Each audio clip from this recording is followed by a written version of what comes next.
మిత్రులందరికీ నమస్కారం friends. DSC రిలేటెడ్గా ఈరోజు పబ్లిష్ అయిన అన్ని ముఖ్యమైన వార్తా న్యూస్ పేపర్ల న్యూస్ గురించి క్లారిటీగా చూద్దాం. మెయిన్గా కొన్ని సాంకేతిక సమస్యలు అయితే ఇప్పటికీ కూడా అభ్యర్థుల్ని బెంబేలెత్తిస్తున్నాయి. ఎవరైతే సెంట్రల్ గవర్నమెంట్కి సంబంధించి సిబిఎస్ఈ సిలబస్లో 10వ తరగతి చదివి 10వ తరగతిలో ఫస్ట్ లాంగ్వేజ్ ఎవరైతే ఇంగ్లీష్ చదివి 10వ తరగతిలో సిబిఎస్ఈ వాళ్ళు సెకండ్ లాంగ్వేజ్ కింద తెలుగు చదువుతారు, వాళ్ళకి సంబంధించి ఆన్లైన్ అప్లికేషన్ చేస్తున్నప్పుడు ఇప్పటికీ కూడా సాంకేతిక సమస్య వాళ్ళని బెంబేలెత్తిస్తూనే ఉంది. దీనిపై పాఠశాల విద్యాశాఖ అధికారులు మాత్రం ఈ సమస్యను ఏమాత్రం సాల్వ్ చేయలేదు. ఇక్కడ చూడండి, ఉదాహరణకి ఐసిఎస్ఈ సిబిఎస్ఈ వాళ్ళు ఫస్ట్ లాంగ్వేజ్ ఇంగ్లీష్ చదువుంటారు. ఇంగ్లీష్ అని చెప్పేసి సెలెక్ట్ చేస్తుంటే ఇక్కడ కనీసం ఆన్లైన్ అప్లికేషన్ ముందుకు వెళ్ళని పరిస్థితి. ఇక్కడ ఫస్ట్ లాంగ్వేజ్ తెలుగు సెలెక్ట్ చేసుకుంటేనే ఆన్లైన్ అప్లై అవుతుంది. ఈ విషయాన్ని అభ్యర్థులు గమనించండి. చివరి 2 రోజుల్లో కూడా ఇక్కడ అప్డేట్ అనేది చేయలేదంటే ఇక్కడ తెలుగు పెడితేనే అప్లై అవుతుంది. హెల్ప్ లైన్ వాళ్ళకి కాల్ చేస్తే వాళ్ళు రెస్పాండ్ అవ్వడం లేదు. స్కూల్ ఎడ్యుకేషన్ డిపార్ట్మెంట్ ఉందా లేదా తెలియడం లేదు. అసలు ఏంది మాకు ఈ పరిస్థితి అని చెప్పేసి అభ్యర్థులు గగ్గోలు పెడుతున్న పరిస్థితి. ఇక 47 ఏళ్ల వయోపరిమితి ప్రశ్నార్థకం అంటూ కూడా మనకి ఇన్ఫర్మేషన్లో ఉంది. దగ్గర పడుతున్న డిఎస్సి తుది గడువు, అభ్యర్థుల్లో ఆందోళన. 30 నుంచి డిఎస్సికి సంబంధించిన హాల్ టికెట్లు. జూన్ 6 నుంచి జూలై 6 వరకు సిబిటి కంప్యూటర్ బేస్డ్ టెస్ట్ విధానంలో ఆన్లైన్ పరీక్షలు. ఒక జిల్లా ఒకే పేపర్ నిర్వహించాలని చెప్పేసి ప్రభుత్వానికి అభ్యర్థులు విజ్ఞప్తి చేస్తున్నప్పటికీ కనీసం రెస్పాండ్ కాని పరిస్థితి. అసలు పాఠశాల విద్యాశాఖ అధికారులు ఏం చేస్తున్నారనేది కూడా అభ్యర్థులందరూ కూడా ఒకే జిల్లా ఒకే పేపర్లో నిర్వహించినట్లయితే తెలంగాణ మాదిరిగా చక్కగా పోస్టుల భర్తీ అనేది ఎగ్జామ్స్ అనేవి కంప్లీట్ అయిన తర్వాత వితిన్ 1 మంత్లోనే పూర్తి చేసే అవకాశం అయితే ఉంటుంది. ఎటువంటి న్యాయ వివాదాలకి ఆస్కారం అనేది ఉండదు. ఇక్కడ నార్మలైజేషన్ విధానం పెట్టి వివిధ రకాల సెషన్లలో దాదాపుగా 15 నుంచి 18 సెషన్లలో డిఎస్సికి సంబంధించిన పరీక్షలు నిర్వహిస్తే కొన్ని సెషన్లలో పేపర్ అనేది ఈజీగా వస్తుంది, కొన్ని సెషన్లలో మధ్యస్థాయిలో వస్తుంది, కొన్ని సెషన్లలో కష్టంగా వస్తుంది. ఈ నార్మలైజేషన్ విధానం వల్ల ఎవరైతే పేపర్ కష్టంగా వచ్చిన రోజు ఎగ్జామ్ అనేది బాగా రాస్తారో వాళ్ళకి ఆటోమేటిక్గా వాళ్ళకి వచ్చిన మార్కులతో పాటు యాడ్ స్కోర్లు కూడా కలిసి నార్మలైజేషన్ చేయడం వల్ల వాళ్ళకి ప్లస్ అవుతుంది. ఎవరైతే ఈజీగా వచ్చిన పేపర్ రాశారో వాళ్ళకి ఖచ్చితంగా మైనస్ అవుతుంది, ఎందుకంటే మార్క్స్ అనేవి తగ్గిపోతాయి.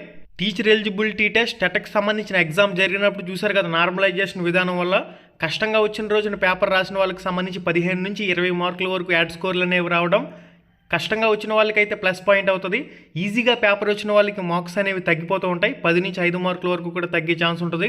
టెట్లో 150 అవుట్ ఆఫ్ 150 ఏ విధంగా వచ్చాయో డిఎస్సికి సంబంధించి కూడా ఈ నార్మలైజేషన్ పుణ్యమా అని రకరకాల విచిత్రాలు కూడా జరుగుతాయి. బాగా చదువుకున్న అభ్యర్థి ఈజీగా వచ్చిన సెషన్లో పరీక్ష రాశాడంటే అక్కడ నార్మలైజేషన్ వల్ల మార్క్స్ అనేవి తగ్గుతాయి. మీకు 80కి 80 స్కోర్ వచ్చినా సరే మార్క్స్ అనేవి తగ్గుతాయి. పేపర్ కష్టంగా వచ్చిన సెషన్లో కనీసం 60 మార్కులు కరెక్ట్గా స్కోర్ చేసినా కానీ నార్మలైజేషన్ పుణ్యమా అని ఒక 15 మార్కులు యాడ్ స్కోర్లు యాడ్ అయినాయి అంటే ఇక్కడ టాపర్స్కి మెయిన్గా ఇబ్బంది కలిగే అవకాశం ఉంటుంది.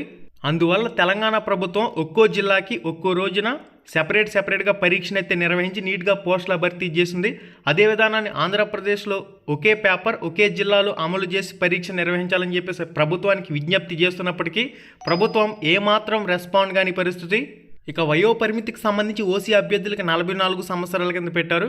ఇక్కడ ఒక్కరోజు ఎక్కువ అయినా సరే ఆన్లైన్ అప్లికేషన్ అనేది తీసుకోవడం లేదు. డేట్ ఆఫ్ బర్త్ ప్రకారం అప్లికేషన్ ముందుకు వెళ్ళడం లేదని చెప్పేసి కూడా అభ్యర్థులు గగ్గోలు పెడుతున్నారు. ఈ నెల మే 15తో ఆన్లైన్ దరఖాస్తుల ప్రక్రియ అయితే ముగుస్తుంది. ఇంకెవరైతే అప్లై చేసుకోలేదు వెంటనే అయితే అప్లై చేసుకోండి. ఉపాధ్యాయ నిరుద్యోగ అభ్యర్థులు లేవనెత్తుతున్న సమస్యలు డిమాండ్లపై ప్రభుత్వం నుంచి ఎలాంటి స్పందన లేదు. అనేక వినతి పత్రాలు విద్యాశాఖ మంత్రి నారా లోకేష్కి, సీఎం చంద్రబాబు నాయుడికి సైతం లేఖలు అందించినప్పటికీ కనీసం ఈ అంశంపై స్పష్టత రాని పరిస్థితి. రకరకాల సాంకేతిక సమస్యలను పరిష్కరించకపోతే ఆన్లైన్ అప్లై గడువు ముగిస్తే మా పరిస్థితి ఏంటంటూ కూడా అభ్యర్థులు వాపోతున్నారు. ఇక 16,347 పోస్టులకు సంబంధించి నోటిఫికేషన్ విడుదలైన విషయం మనందరికీ తెలిసిందే. దీనిలో 14,088 పోస్టులు రాష్ట్ర జోనల్ స్థాయిలోను, 2,259 పోస్టులు వచ్చేసరికి రాష్ట్ర స్థాయిలోనూ ఉన్నాయి. దానికి సంబంధించిన వివరాలు కూడా మీరు ఇక్కడ చెక్ చేయొచ్చు. నెల రోజులు పరీక్ష నిర్వహణపై టెన్షన్ అంటూ కూడా మనకి ఇన్ఫర్మేషన్లో ఉంది. ప్రస్తుత షెడ్యూల్ ఆధారంగా ఏపీడిఎస్సి 2025 పరీక్షలు జూన్ 6వ తారీఖు నుంచి జూలై 6వ తారీఖు వరకు సిబిటి కంప్యూటర్ బేస్డ్ టెస్ట్ విధానంలో నిర్వహించనున్నారు. నెల రోజుల పాటు ఈ పరీక్షలు నిర్వహించడంపై అభ్యర్థులు ఆందోళన వ్యక్తం చేస్తున్నారు. ప్రధానంగా అత్యధికంగా పోటీపడే సెకండరీ గ్రేడ్ టీచర్ ఎస్జిటి అభ్యర్థులకైతే అన్యాయం జరుగుతుంది. ఎస్జిటి అనే కాదు, స్కూల్ అసిస్టెంట్ అభ్యర్థులకు కూడా వివిధ రకాల సెషన్లలో పరీక్షలు అనేవి జరగడం వల్ల ఎవరైతే ఈజీగా వచ్చిన పేపర్ రాస్తారో వాళ్ళకి ఇబ్బంది, మెయిన్ తలనొప్పి వాళ్ళకి తయారవుతుంది. ఎందుకంటే ఎవరైతే ఈజీగా వచ్చిన పేపర్ రాస్తారో వాళ్ళకి మార్క్స్ అనేవి పెరగవు, తగ్గిపోతాయి నార్మలైజేషన్ వల్ల. ఎవరైతే కష్టంగా వచ్చిన పేపర్ రాస్తారో వాళ్ళకి ప్లస్ పాయింట్ అవుతుంది. నార్మలైజేషన్ వల్ల మార్క్స్ అనేవి పెరుగుతాయి. దీనివల్ల ఒక లాటరీ విధానం అనేది ఏర్పడుతుంది. ఇది ఏమాత్రం సరికాదు. అందరూ కూడా కష్టంగా వచ్చిన పేపర్ రాయాలని కోరుకుంటారు. ఎందుకంటే ఈజీగా వచ్చిన సెషన్లో రాశారంటే వాళ్ళకి దెబ్బ అయ్యే అవకాశం ఉంటుంది, మార్క్స్ అనేవి తగ్గిపోతాయి. ఎవరైతే కష్టంగా వచ్చిన సెషన్లో పేపర్ రాస్తారో వాళ్ళు మంచిగా రాసినట్లయితే వాళ్ళకి నార్మలైజేషన్ హెల్ప్ అయ్యి ఇంకా మార్క్స్ అనేవి పెరిగిపోతాయి. దీనివల్ల వాళ్ళు పోస్ట్ ఎత్తుకెళ్ళిపోయే అవకాశం ఉంటుంది. వివిధ సెషన్లలో పరీక్షలు అనేవి నిర్వహించడం వల్ల ప్రశ్నపత్ర సరళిలో మార్పు అయితే ఉంటుంది.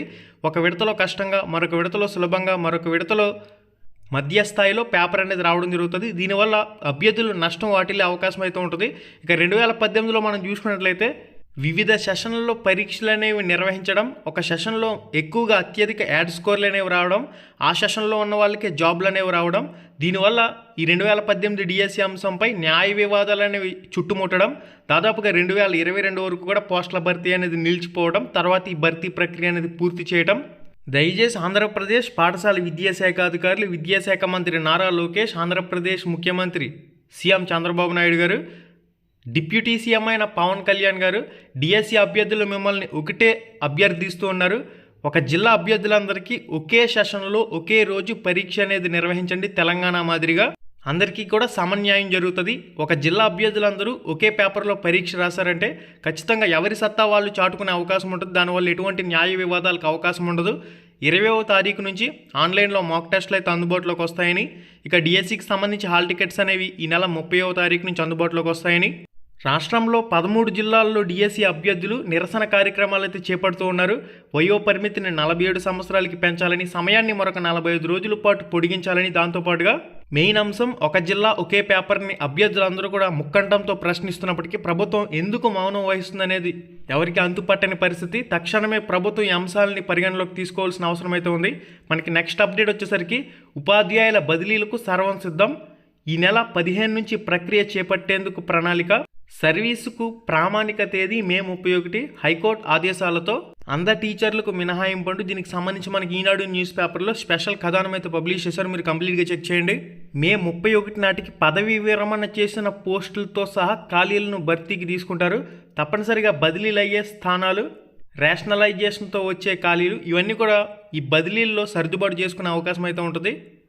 ఉదాహరణకు ఒక జిల్లాలో 5,000 పోస్టులుని 4,500 మంది పనిచేస్తూ ఉంటే బదిలీల్లో 4,500. దీనికి అదనంగా డిఎస్సి పోస్టులు కలిపి చూపుతారంటూ కూడా ఒక పాయింట్లో మెన్షన్ చేశారు. కంప్లీట్గా సీనియారిటీ జాబితా ఏంది, దీనికి సంబంధించిన ముఖ్యమైన అంశాలు ఏందనేది కూడా మనకి ఇక్కడ స్క్రీన్ మీద కనిపిస్తూ ఉన్నాయి. కంప్లీట్ వివరాలన్నీ కూడా మీరు స్క్రీన్ మీద చెక్ చేయొచ్చు. ఉపాధ్యాయ బదిలీల అంశానికి సంబంధించి కంప్లీట్ సమాచారం అయితే ఇది. ఓకే గైస్, డిఎస్సికి ప్రిపేర్ అవుతున్న అభ్యర్థులకు సంబంధించి మన యూట్యూబ్ ఛానల్లో లైవ్ ఎగ్జామ్స్ అనేవి అందుబాటులో ఉన్నాయి. ప్రతి ఒక్కరు కూడా మన యూట్యూబ్ ఛానల్ ఆన్ చేసి లైవ్ అనే ఫోల్డర్ ఓపెన్ చేసి అప్లోడ్ అయిన అన్ని వీడియోలను కూడా మీ ప్రిపరేషన్లో భాగంగా ప్రాక్టీస్ చేయండి. మన రామ్ రమేష్ యాప్ లింక్ డిస్క్రిప్షన్లో ఇచ్చాను. ఈ యాప్లో కూడా సబ్జెక్ట్ వైజ్ ఆన్లైన్ ఎగ్జామ్స్ అనేవి ఉన్నాయి. అక్కడి నుంచి కూడా మీరు మాక్ టెస్ట్లు అనేవి ప్రాక్టీస్ చేయొచ్చు. డిఎస్సికి సంబంధించి ఇంకెవరైతే అప్లై చేయలేదో ఒకసారి మన యూట్యూబ్ ఛానల్లో సెర్చ్ చేయండి, Ram Ramesh AP DSC apply online video అని. కంప్లీట్గా మన ఛానల్లో వీడియో అప్లోడ్ చేసిన ఆ వీడియో చూసి మీరు ఆన్లైన్ అప్లికేషన్ ఇంకా చేయలేనట్లయితే వెంటనే పూర్తి చేసేయండి. సిబిఎస్ఈ వాళ్ళకి ఫస్ట్ లాంగ్వేజ్ తెలుగు పెడితేనే ఆన్లైన్ అప్లికేషన్ అనేది ముందుకు వెళ్తుంది. ఈ అంశంపై ప్రభుత్వం నుంచి ఏ స్పందన లేదు. 1-2 రోజులు చూసి మీరు కూడా తెలుగు ఆప్షన్ పెట్టి అప్లై చేసుకోవడం తప్ప వేరే ఆప్షన్ లేదు. మీకున్న డౌట్స్పై ఏపీ డిఎస్సి వెబ్సైట్లో హెల్ప్ లైన్ని సంప్రదించండి. మళ్ళీ వీడియోలో మళ్ళీ కలుసుకుందాం. శుభం.